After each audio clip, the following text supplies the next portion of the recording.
মইৰাবাৰীত drugs মাফিয়াই আক্ৰমণ কৰিলে মৰিগাঁও আৰক্ষীৰ চোৰাংচোৱা কেইবাজনো সদস্য।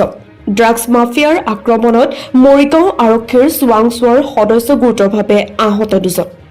আজি মইৰাবাৰী আৰক্ষী থানাৰ অন্তৰ্গত চহৰীয়া গাঁৱত মৰিগাঁও আৰক্ষীৰ চোৰাংচোৱাই ড্ৰাগছৰ বিৰুদ্ধে এক বৃহৎ অভিযান চলাইছিল।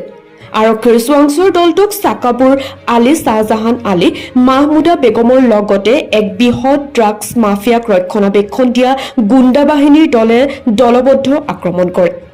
মৰিগাঁও আৰক্ষীৰ চোৰাংচোৱাৰ দলটোৱে ড্ৰাগছ মাফিয়া শ্বাহজাহান আৰু চাকাপুৰৰ পৰা 4টা ড্ৰাগছ ভৰ্তি চাবোনৰ বাকচ জব্দ কৰিছিল যদিও ড্ৰাগছ মাফিয়াৰ দলটোৱে আৰক্ষীৰ দলটোক আক্ৰমণ কৰি 3টা ড্ৰাগছ ভৰ্তি চাবোনৰ বাকচ, নগদ 42,000 টকা আৰু এটা মোবাইল ফোন কাঢ়ি লৈ যায়। ঘটনাটোক লৈ তীব্ৰ চাঞ্চল্য বিৰাজ কৰিছে চহৰীয়া গাঁৱত। ঘটনাৰ লগত জড়িত দুজনক ইতিমধ্যে মইৰাবাৰী আৰক্ষীয়ে আটক কৰিছে।